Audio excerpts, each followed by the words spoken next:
welcome to the show. Sportsmen, we have a real different show for you today, as I'm sure you can see. My guest on today's show is Don Meyer, and Don is with Goodden Farms, which deals with animal displays and educational type features. We're going to be talking about raising exotic wild animals, and we're going to have a whole display of wild animals on our show today. And this is really set for the sportsmen who contemplate raising a wild animal sometime. And Don, tell me a little bit about what we have right here with us. What we have is a really cute little package that some pet shops in some parts of the country will sell as a sweet little lion cub for upward of $500. And someone will go out and buy the precious thing and take it home for a pet, and all of a sudden find out that it got bigger than the family dog and sometimes has already eaten the family dog.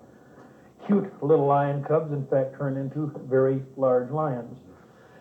This little guy is a professional. He works for a living in that he does trade shows, and he's one of the wild beasts that the beautiful girl in the magic show turns into. And he's just a baby. He's only 2.5 years old, and he's got about another 2 years to go before he begins to suggest he's mature. Don, these type of animals, like you're saying, people raise them. People will buy them and think that they can raise them and domesticate them like anything if they get them small enough.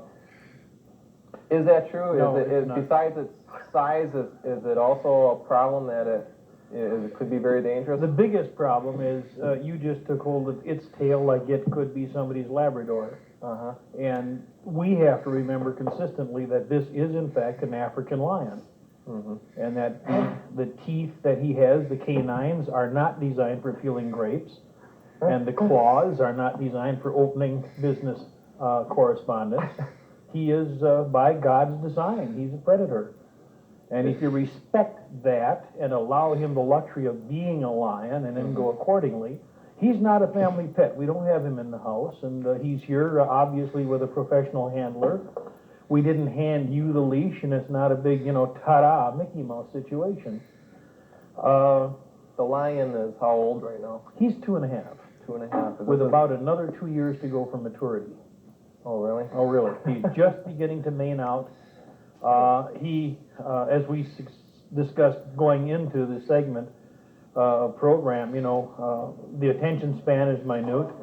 We're working on elongating that, and where does he lay and sit? Pretty much where he wants. It's a bad cliche, but it's pretty close to right. Are you going to argue with him? On our staff, we only have 2 people large enough to outweigh him, so it's a matter of psych him. My son Bob, who's handling him, and myself, and Bob does most of the work with him because he's, up to it. We have an adult jaguar that we also work with, or in fact that he works with. Mm-hmm. Now, these aren't house pets, so God, please don't misconstrue that. But yeah, a lot of people try to do that. Well, right. A few communities around the country have had horrible experiences with, that lion start playing with the neighbor's kid. Mm-hmm. And all of a sudden it becomes a predator-prey situation. This lion reaching sexual maturity will have little mental changes that will psychologically impart some of his normal good friend attitudes, and his drives become different. You have to be willing to accept that. When our female jaguar comes into a heat cycle, he's beginning to respond. She is a different feline, but she is in fact feline, and the drives and the odors and the scent trances are quite similar. Don, you've had this since it was a cub? No, in fact, this was an animal that somebody bought as a pet and kept in an apartment, and it was bounced from apartment in a very large metropolitan area, and it began intimidating friends and neighbors and the neighborhood dogs, and it was transported and moved and given to, we found this thing, a wildlife group contacted us, and somebody had it on a farm somewhere, and the farm help was afraid of it, and the farm dogs were intimidated by it, and please come and get it. We got a phone call that somebody had a lion for sale, and I said, we really didn't need a lion. And about 3 days later, we got the same phone call, but it was no longer for sale. Please come get him. Well, 2 of the farmer's dogs had disappeared. And they didn't have him in a very adequate facility. He was in an old dog kennel. His moods, as we can see right now, are totally playful, sweet, and lovable, but, you know, it's not always that way. It's a matter of reading him and then going accordingly. It's just it's very not taking... muscular. Oh, yeah, exactly. This is, the female of this species is designed for taking down a 900-pound zebra for dinner after running far enough, fast enough to catch it. You know, and the king of beasts concept, the old man lays around and it's the very hungry, lean, nursing lioness that gets out and makes the kill, and then the old man, very rested, walks in and takes over and fills himself, and he's not really much of a king of beasts. He's almost a predator within the family order. He eats before pregnant females and babies. Talking about what he eats, what does it take to feed him? At this point, he would be doing about 14 pounds of meat daily, and he's a growing baby. He's sharpening claws on the edge of your... Incidentally, one thing hopefully you'll notice that as we go through, our livestock does not have, you know, not declawed, not defanged, and not sedated, and it's not the showbiz gimmick. He's a real lion with his equipment, and we respect him as such, which is the case with our entire inventory. I'm glad that you and your son are as big as you are. I think this thing would be pulling this whole stage down. A good share of that is like, you know, again, my suggestion being is that this animal is designed to, in fact, run down, capture, and subdue a 900-pound prey. The son and I are fairly substantial, but together we're not 900 pounds. So it's a lot of it's psychological. We're going to break here for a word from our sponsors, and when we come back, we're going to have more animals, a whole display of different types of wild animals. We'll be right back.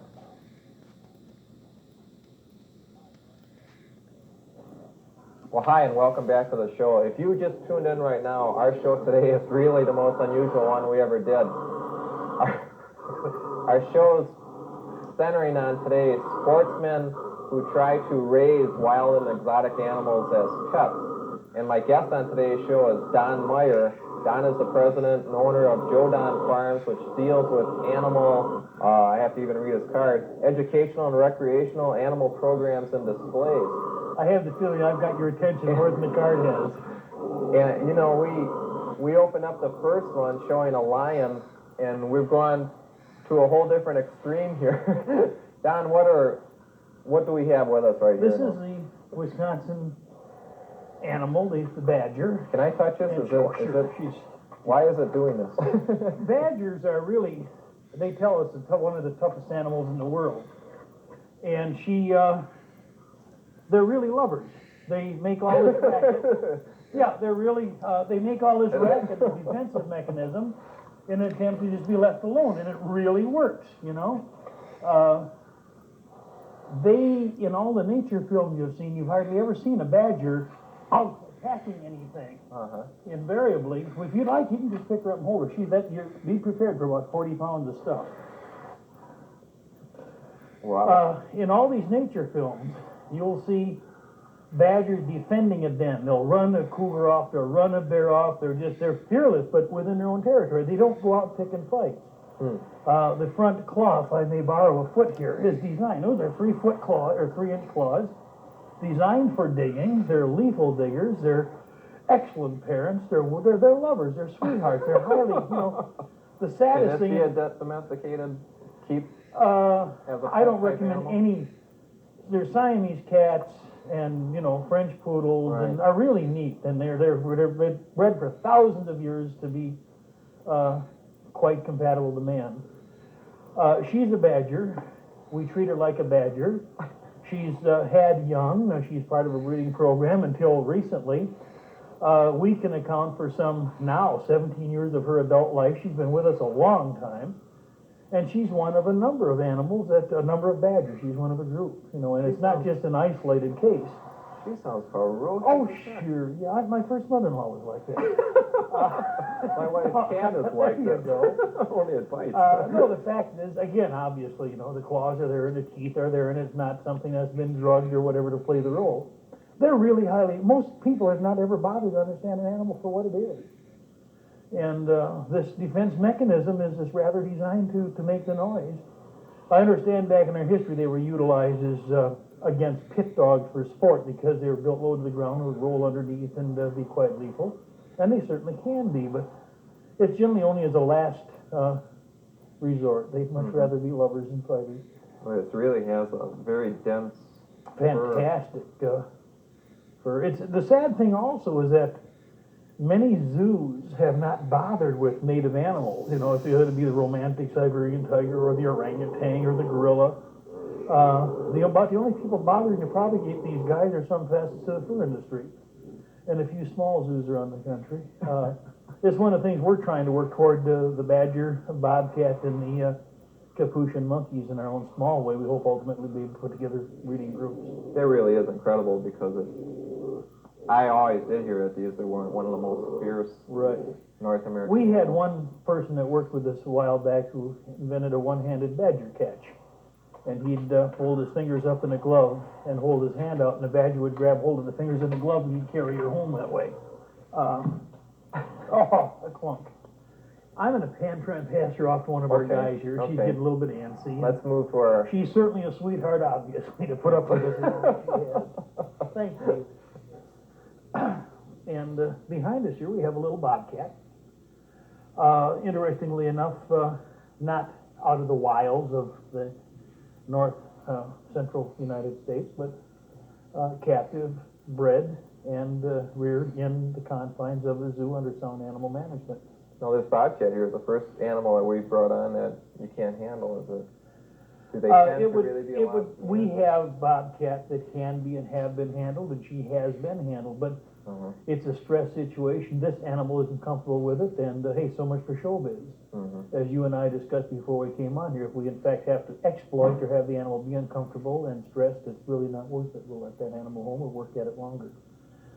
This animal is learning to put up with some degree of contact and some PR, and we hope to use these animals, and we do for the most part in educational programming, to let people know, bobcats are not out there laying for little children on the way to the school bus. In fact, there are very few of them around.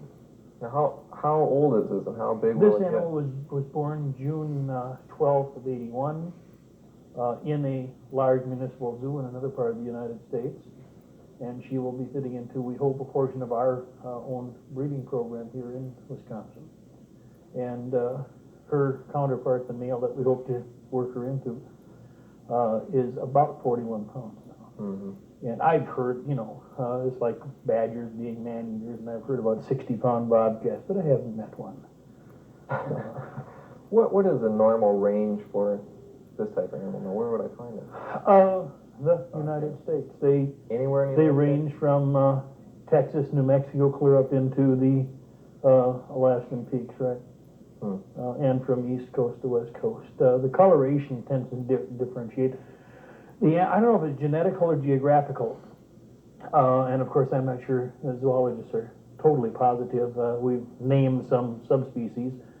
But you tend to find the coyote from the desert versus the coyote from Wisconsin. One is even called a brush wolf, shorter-legged. It's closer from tree to tree and grub to grub.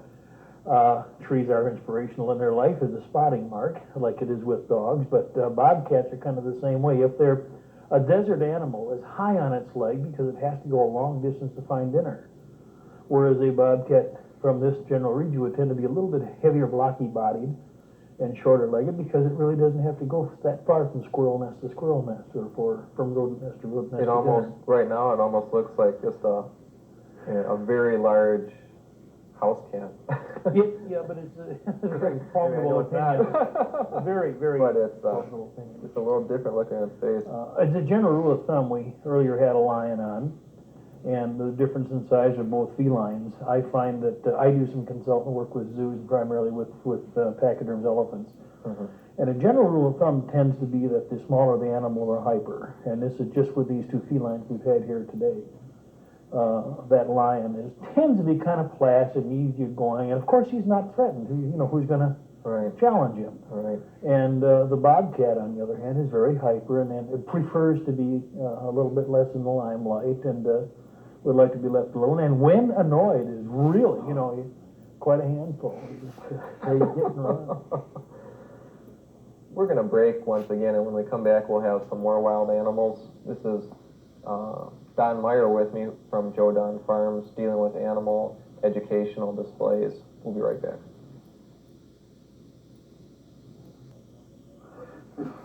Well, hi, and welcome back, and I hope you've been able to keep up with us so far. We've changed our set again, and now we're back with Don. What do we all have? This is called Pick the Host. Pick the host. We're here. We brought the producer out from the booth, and we're going. Behind us, we have two macaw parrots, a blue and gold and a scarlet. And here is in fact, the public relations director, Joe Don Farms, is Lisa, who is a stump-tailed macaque primate. And Lisa, can you turn around here just a little bit and kind of say hello to the people? She's probably going to get angry, but that's par. She's done that before. Lisa is one of these animals that some lady bought for a lot of money as a pygmy chimpanzee. Mm-hmm. And she, in fact, is a stump-tailed macaque from Asia. And as they grew up, the lady treated her like a child. Diapers, baby clothes, the whole bag of beans, her own little seat in the car. And then the lady had the audacity to up and die on this poor monkey after the monkey was imprinted on the person. And of course the family gave, quote unquote, the damned monkey to the local zoo, who put it in with some more of its kind, except they weren't. They were genetically of its kind, but mentally she was a person, and they were in fact monkeys. And the first thing they did is proceed to just eat her alive. At which point she was pulled out, the zookeeper took her home as, kind of what else do you do with her. Mm-hmm. That almost ended in divorce. She was given to a local humane society who was going to destroy them, or her, and at that point they called and said, hey Don, if you can use her. And she's been with us ever since. And the story she tells, in fact, is get a poodle, or something. We're back again to cat, dog, canary. If you're going to have something like this, respect it for what it is, allow it to be that. Mm-hmm. And in fact, good God, don't imprint the poor monkey and try and con it into thinking it's a human being. They're primates, and we're both primates. That is something, because you commonly see the chimpanzee dressed in clothes, walking around with the family, and I think it does give an impression to people that you can domesticate them so much that they almost will act human. The fact is, the average chimp works a show, quote unquote, until 6, 7, 8. At which point it finds out how big and tough it is. Mm-hmm. It begins challenging people, and it becomes downright dangerous, and they're dumped, and you get another one. Regardless of how you brought it up. Whatever. Once they find out, when they have, chimpanzees are not the most intelligent of the great apes, mm-hmm. but both gorillas and orangutans are such that they have to be motivated. They're very deliberate in their movement. Mm-hmm. And in fact, chimps are highly nervous. They're just a bundle of nervous energy. And it's a lot easier to direct that energy than it is to generate energy. Mm-hmm. So if you already get this hyperactive chimpanzee and then push it in various directions as opposed to try and stimulate the very intelligent orangutan and gorilla. I have heard that chimps and orangutans, that they can just, and maybe it's of all primates, that they'll just throw a tantrum and just tear the place apart. I mean, if they're well, it's the frustration of when a chimpanzee does a dance per se, and Jane Goodall and a number of them have filmed this. They will grab and rip up trees and just beat branches and bounce off one of another, and they just get all this energy, and they do this. The male gorilla will pound his chest in his display. Now, if you've got them in your living room, how many substitutes for trees and other animals do you have? And they're going to respond that way. Their habits is an example for a pet. What is She's grooming. What is this? She's grooming. It would be the equivalent of dandruff, and it becomes also social behavior. She earlier turned around and started grooming the front of my shirt or maybe my arm or what. And it's an interaction. It's a social behavior between these lower primates. And it is called grooming, and it's very basic behavior. Someone that she knows just walked in off camera, and she acknowledged that with a very very social, comfortable, kind of a little grunt. And they're really very intelligent, very interesting animals, if in fact you respect that they are an interesting, intelligent animal. Now, we do have one other one that you're going to be showing. Yeah, in fact, we can slip off to another little primate. Lisa, you want to come on over and go back with Bob? Come on, hon. There you go. All right, we can't do that without a little verbalization. And here we have a little capuchin, Cimarron. This is an animal that, believe it or not, we got from a large institution, and she was going to be destroyed. He was going to be destroyed because it was vicious. It was nasty. It had begun attacking people. The fact is, people tried to treat it like it was, a humanoid, a baby, and then relate to it. It's imprinted almost on people so profusely that we're having trouble getting it to react like a monkey. The fact is, when it came on very eagerly and very affectionately, it was considered a threat. People tried to hold it off. And you can see it's not, we don't use it to leash your collar. Oh, yeah, it's right in close, and I'm getting a whole series of hickeys, and I hope I don't get to enjoy this. But again, how dare you misread it? This being a sweet little animal and allowed to relate. And as she does relax, and this is a foreign environment and the lights, and you're strange to him, and as he does relax, he'll begin to groom and kind of freak out. The neat thing is, I relate to, is a sense of security they'll draw to the person, not run from in fear. And that's what we try to work. The birds sitting on the perch behind us, as you notice, they're not pinioned, they don't have wings pulled or cut off. They're comfortable there, they're secure there, and that's what we like to relate to our animals. When the lion left the studio, it was completely happy to trot out and jump into its very secure enclosure. That's home, and that's really neat. We should all have a place to be secure. Was this one here friendlier than the other one, or there's a problem between the two? The other one had been imprinted on one person, and based on that was an imprinted animal thinking it's a human. This animal had been misread and was treated like it was dangerous because it was so eager to come in for affection, and was treated like a very dangerous animal. We've allowed it to get past that. Don, let's talk a little bit about the birds that we have back here. In fact, I'm going to get this little guy handed off because he is, in fact, relating very too close. Okay, little fella. All right. Thanks, Steve. Incidentally, there were no teeth pulled on that animal either, and the incisions are about an inch long. Sure. Okay. That's incredible. The birds. It's a monkey. They, now we're not holding those, are they? They can be held. What has happened, there goes the eagle. That's it. On cue, eagle. There you go. We do a number of public displays. And we've had these birds stolen from display. Someone simply walk up and zip it off a perch under a coat in the wintertime and out of a shopping mall or out of the studio. And at this point, the bird condition like this holds a very real dollar value. So we've had to condition them. If you put your hand up there, they're going to bite you profusely. We've had to give them a cue and teach them to use a prop so that they will come off that cue only when cued. In fact, guys, if I may, we have conditioned these things that in their crate, on their perch, if you reach up with hand, you're in the world of trouble. And you can see we go to no expenses barred here. We just the best of props and simply crate. Perch, some perch. All right, thank you. And now, perch, okay? Had that been perched right from the perch, you're going to get a horrible bite on the finger. And that bill is designed for cracking the shell of very, very strong nuts. Or hands. Or hands, right. They can pop a finger and perch off, okay? And these type of birds are very creatures, expensive, aren't they? Yes, they are. This is a commodity that now, like we said, you're just trying to help you out. Okay. You're going to get bit. These are birds now. If they're brought in to the country, often it's illegally, and there could be disease carriers. There are a number of very, very efficient and very proficient professionals who are now raising them in captivity. There are a number of legitimate sources to get them from. And they are very intelligent, make very good pets, and can be reproduced in captivity. Don, we're all out of time. This has been an incredible show.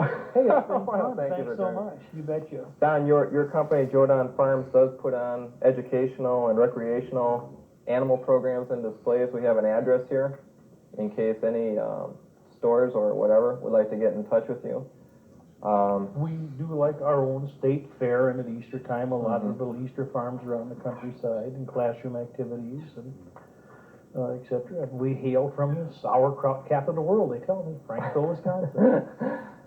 So, I hope you all enjoyed the show, and it's really a different twist, that's for sure, but there'll be a lot more just like this, so we'd like to thank you for watching, and we'll see you again next week.